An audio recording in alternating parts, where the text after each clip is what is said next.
There is no such thing as a good or bad memory. There's just a trained memory and an untrained memory. Does that make sense? Now, here's the thing. I grew up with these learning challenges. I had all these difficulties all through school, all through elementary, middle school, junior high, high school. I had all of these challenges. At the age of 9, I remember a teacher looking at me thinking I wasn't either smart enough to understand what she was saying or wasn't paying attention. She was talking to another adult, and she said, "That's the boy with the broken brain." And I was like, at 9 years old, right? And so those kind of identity issues, those beliefs, does that make a difference? Yes, right? And a lot of people believe that they can't do certain things. They could just never remember names. So I could teach them a strategy, but if the belief is not changed, what happens? It's not, because it becomes self-fulfilling. I remember running a marathon, and preparing for it, I read a chapter of one of the books, and it was on the psychology of running a marathon, right? The mental part. And it said this verbatim, word for word, because I'm a memory expert.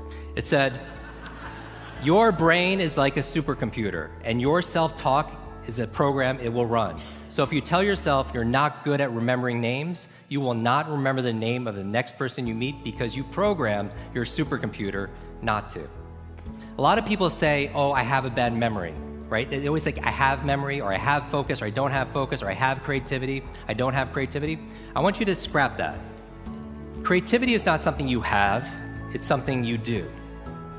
Focus is not something you have, focus is something you do. Energy is not something you have or don't have, it's something you do. Memory is not something you have, it's something you do.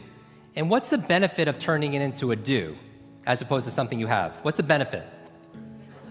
You have control over it, because you could put it into a process. It becomes a strategy, because there's a strategy for reading faster. There's a strategy for remembering names. There's a strategy for having focus. And it's a verb, not a noun.